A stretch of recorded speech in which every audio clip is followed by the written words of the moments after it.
Hello student, I am Dr. Vidya Dhruv, Associate Professor, Department of Home Economics, Shrimati Radha Devi महिला महाविद्यालय अकोला। आज आपण विद्यार्थ्यांना बघणार आहोत विटॅमिन बी बद्दल माहिती। विटॅमिन बी फक्त एकटंच नाही राहत तर त्याला विटॅमिन बी कॉम्प्लेक्स असं सुद्धा म्हटलं जातं। आपण यापूर्वी हे व्हिडिओ पाहिलेले आहे, त्यामध्ये आपण जीवनसत्वाबद्दलची माहिती बघितली आहे। जीवनसत्वाचे आपण प्रकार सुद्धा बघितलेले आहेत। तरी थोडक्यात आपण इथे जीवनसत्वाचे क्लासिफिकेशन वर्गीकरण बघणार आहोत। आपण मागच्या पिरियडला सुद्धा बघितलं होतं। जीवनसत्व दोन प्रकारचे असतात, एक वॉटर सोल्युबल म्हणजे पाण्यामध्ये जे जलद्राव्य असतात, दुसरं आहे स्निग्ध द्रव्य जे स्निग्धामध्ये सोल्युबल असतात म्हणजे द्राव्य असतात। तर त्यामध्ये आपण बघितलं होतं की जे जलद्राव्य विटॅमिन्स आहेत ते आहेत बी कॉम्प्लेक्स आणि विटॅमिन सी, आणि जे स्निग्ध द्राव्य आहे त्यामध्ये आपण बघितलं होतं ए डी ई के हे चार प्रकारचे जे विटॅमिन्स आहेत ते स्निग्धामध्ये द्राव्य असतात। त्यापैकीच आपण एक स्निग्ध द्राव्य असा एक त्या मागच्या लेक्चरला बघितलं होतं, विटॅमिन डी बघितलं होतं। यावेळेस आपण स्निग्ध द्राव्य न बघता जलद्राव्य जो विटॅमिन आहे बी कॉम्प्लेक्स हा एक आहे जलद्राव्य असे विटॅमिन आहे। या विटॅमिनमध्ये वेगवेगळे प्रकार आहेत। जसं बी विटॅमिन फक्त एकच नाही आहे, तर हा कॉम्प्लेक्स म्हणजे एक ग्रुप असतो बी विटॅमिनचा। बी विटॅमिन हे असं सहसा स्वतंत्र बघायला मिळत नाही, तर बी विटॅमिन हा कॉम्प्लेक्सनी असतो। एकत्र सगळ्याच प्रकारचे जे ब गटातील विटॅमिन्स आहेत ते एकत्रित आपल्याला बघायला मिळतात, म्हणून ते वेगवेगळे आपल्याला सहसा आढळत नाहीत। यामधलं आपण बघूया आता बी कॉम्प्लेक्स मधलं सर्वात पहिलं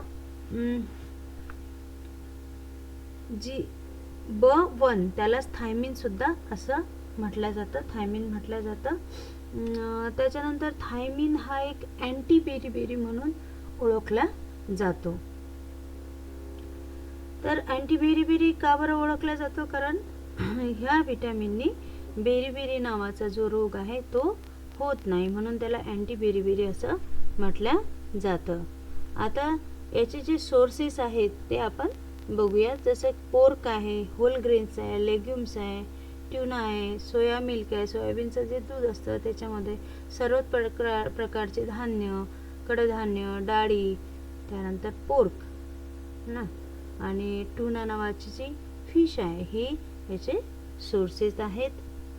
आणि याची जी डेली मात्रा आहे की ते जर दररोज आपल्याला 0.5 मिलीग्राम पर 1000 कॅलरीला इंटेक घ्यावा लागतो, किंवा 1 मिलीग्राम पर डे आपल्याला हे विटॅमिन B1 किंवा थायमिन लागत असते। आता जर आपल्याला थायमिन नाही मिळालं तर मी आधी सांगितलंय की बेरीबेरी नावाचा रोग सुद्धा होऊ शकतो। मग या बेरीबेरी रोगाची लक्षणे काय आहेत? तर बेरीबेरी जे आहे ते की शॉर्टनेस ब्रेथ आहे, सूज आहे, पायावर सूज येतो, त्यानंतर हार्ट रेट सुद्धा वाढतो। आता या थायमिनची कार्य सुद्धा खूप आहे। शरीराची वाढ उत्तम राहते, आरोग्य राखण्यास मदत करतो, पचन संस्थेच्या कार्यक्षमतेसाठी आवश्यक आहे, भूक चांगली लागण्यासाठी आवश्यक आहे, मज्जासंस्थेचे कार्य योग्य रीतीने चालण्यास, हृदयाचे कार्य योग्य रीतीने चालण्यास, रोगप्रतिकारक शक्ती वाढविण्यास, पिष्टमय पदार्थाच्या ज्वलनासाठी सुद्धा थायमिनची आवश्यकता असते।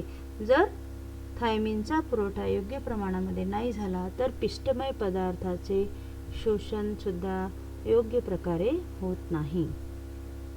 बी कॉम्प्लेक्स मधलाच नेक्स्ट आहे B2। B2 जो आहे याला रिबोफ्लेविन सुद्धा म्हटलं जाते।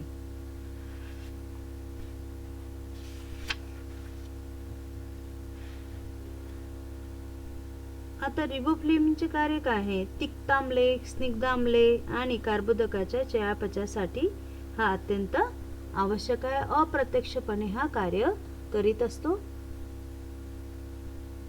या जीवनसत्वापासून फ्लॅबिन को एन्झाईम तयार होते.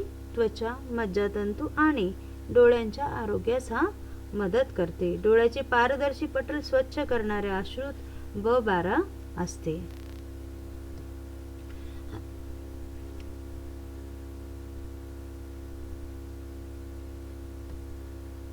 प्राणीज पदार्थ जसे प्राप्तीची साधने पण सर्वच प्राणीज पदार्थामध्ये दूध, दुधाचे पदार्थ, अंडी, यकृत, हृदय इत्यादीमध्ये असतो. तर वनस्पती संपूर्ण कडधान्ये, डाळी, शेंगदाणे यामध्ये चांगल्या प्रमाणामध्ये असतो. मोड आलेल्या धान्यात खूप प्रमाणामध्ये असतो. वाळलेले खमीर, अंड्याची पावडर, दूध व स्कीम पावडर यामध्ये भरपूर प्रमाणामध्ये B2 बघायला मिळतो. त्यामधून आपल्याला प्राप्त होत असतो.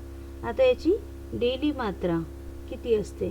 दैनिक आवश्यकता 1.1 ते 1.3 मिलीग्राम एवढी याची दैनिक आवश्यकता आहे. बघा, जर B2 जर नाही मिळालं तर काय काय होते?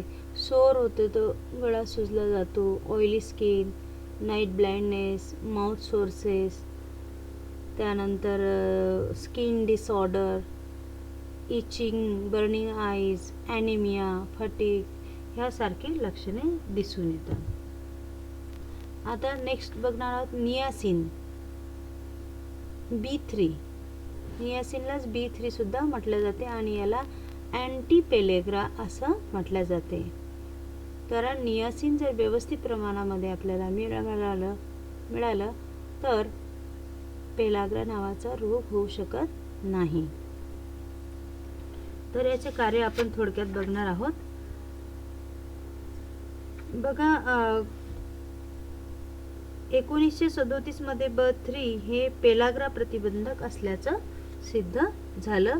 कुत्र्यांमध्ये हा विकार काळी जीभ म्हणून सुद्धा ओळखला जातो. हे विद्यार्थ्यांनी नोंद करावं. बरेचदा हे विचारलं जाते, परीक्षेमध्ये विचारले जाते. मग याचं कार्य काय आहे की मज्जातंतू सुव्यवस्थित ठेवण्यासाठी मदत करते. निकोटिनिक ॲसिड पासून चयापचयातील 2 महत्त्वाचे सह एन्झाईम्स तयार होतात.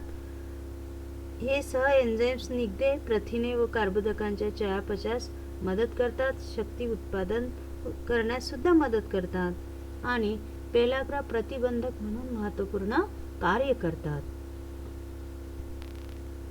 आता याच्या कमतरतेचे परिणाम काय आहेत? त्याचबरोबर त्याचबरोबर यांचं कार्य, आणखी एक महत्त्वाचं कार्य आपल्याला राहून गेलं आहे की हे कोएन्झाईम म्हणून कार्य तर करतातच, पण DNA रिपेअर करण्याचं कार्यसुद्धा करत असतात. आता बघूया आपण याचे सोर्सेस. अनरिफाईंड ग्रेन्स, जे रिफाईंड केलेले ग्रेन्स नसतात त्यामधून ते मिळतात. त्याचबरोबर ईस्ट, फोर्टिफाईड सिरियल्स, मासे, टोमॅटोज, मशरूम, दूध, लिव्हर, त्यानंतर शेंगदाणे यामध्ये विपुल प्रमाणामध्ये B3 किंवा नियासिन आढळून येते. आणि याची जी RDA जी आहे, दैनिक मात्रा जी आहे ती आहे 1 मिलीग्राम नियासिन किंवा 1 मिलीग्राम नियासिन पर डे आपल्याला लागते. आणि जर याची डिफिशियन्सी झाली तर पेलाग्रा नावाचा हा रोग होतो. पेलाग्रा हा गंभीर स्वरूपाचा सुद्धा असू शकतो. तर पेलाग्रा 3 स्वरूपामध्ये दिसतो. पहिला आहे अतिसार, त्वचेचे विकार आणि बुद्धिमांद्य. अतिसार म्हणजे डायरिया, पचन संस्थेवर परिणाम होतो, अपचन, तोंड येणे तसेच गिळण्याचा त्रास होतो, स्वच्छ वाटे रक्त पडते, ह्याला डायरिया असं म्हटलं जातं. डर्मेटाटिक्स त्वचेचे विकार होतात. पेलाग्राचे प्रथम दर्शनी लक्षण म्हणजे त्वचेच्या ज्या भागावर सूर्यकिरणे पडतात तो भाग लाल होतो. तिसरा आहे डिमेन्शिया, बुद्धिमत्तासारखे आजार होतात, स्मरणशक्ती कमी होते, चिडचिडेपणा येतो, निद्रानाश, हातापायाला कंप सुटतो, मन खचून जाते, एखाद्या वेळी वेळ लागण्याचा संभव होतो, शरीर दुबळे व अशक्त बनते, अर्धांग वायू होण्याची शक्यता असते. ज्या ठिकाणी मका हे प्रमुख अन्न आहे अशा लोकांच्या ठिकाणी असा आजार संभवतो. त्याचबरोबर अग्निमाद्य, आळस, अशक्तपणा यासारखे लक्षण सुद्धा दिसून येतात. बघा, अशा प्रकारे हे जो फोटोमध्ये दिसतो आहे की शरीरावर त्वचेचे विकार सुद्धा होतात, जिथे सूर्यकिरणे पडलेले असतात तिथे अशा प्रकारची ही जो लाल भाग आहे हा लाल भाग आपल्याला या फोटोमध्ये दिसून येतो. त्यानंतर जिभेचे विकार सुद्धा होतात.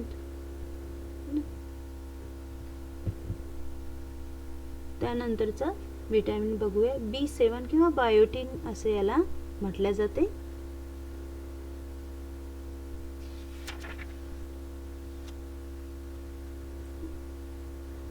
B7 हे DNA आणि न्यूक्लिक ॲसिड स्टोअर करण्याचं काम करते, त्याचं संवर्धन करण्याचं काम करते. रेग्युलेशन जीन्स आणि जे जीन्स आहेत त्यांना त्याचे संवर्धन करण्याचं सुद्धा हे काम करत असते. याचे सोर्सेस आपण बघूया. याचे सोर्सेस आहे सगळे जवळपास सर्वच अन्न पदार्थांमध्ये हे आपल्याला आढळते. फक्त मिल्क आणि एग जो योक असतो त्यामध्ये नसतं. बाकी सर्वच पदार्थामध्ये आपल्याला B7 मिळत असतं. याची दैनिक मात्रा बघूया. ॲटलिस्ट 30 मिलीग्राम पर डे तरी हे आपल्याला मिळायला पाहिजे. तसं डिफिशियन्सी जर बघितली तर याची सहसा डिफिशियन्सी आढळत नाही, कारण सर्वच अन्नधान्यातून आपल्याला B7 प्राप्त होत असतो. पण तरीही जर डिफिशियन्सी झाली तर केस गळणे, डोळ्यामध्ये खाजवणे, चेहऱ्यावर पुरळ येणे ह्यासारख्या आपल्याला समस्या आढळून येतात. फोलिक ॲसिड याच्यानंतरच बघणार आहोत आपण. फोलिक ॲसिड, फोलिक आम्ल हे रक्तक्षय बरा होण्यास उपयुक्त आहे, हे विल या संशोधकांनी दाखवून दिले. फोलिक ॲसिडचे कार्य आहे लाल रक्तपेशींच्या परिपक्वतेकरता आवश्यक आहे. शरीर पेशींची केंद्रकातील न्यूक्लिक आम्लाचे व DNAचे संघटन करणे. क जीवनसत्वामुळे फोलिक आम्लाचे रूपांतर शरीरात फोलिनिक आम्लात झाल्यावरच शरीराला त्याचा उपयोग होतो. जसं क जीवनसत्व मुळे फोलिक आम्लाचे शरीरात फोलिनिक आम्लात झाल्यावरच रूपांतर झाल्यावरच आपल्याला त्याचा शरीराला उपयोग होतो. म्हणून फोलिक आम्लासोबत जीवनसत्व क घेणे सुद्धा अत्यंत महत्त्वाचे आहे. याचे सोर्सेस जर बघितले तर सगळंच हिरव्या पालेभाज्यांमध्ये यापासून आपल्याला मिळतो. त्यानंतर यकृत, ईस्ट ह्यामधून सुद्धा प्राप्त होतो.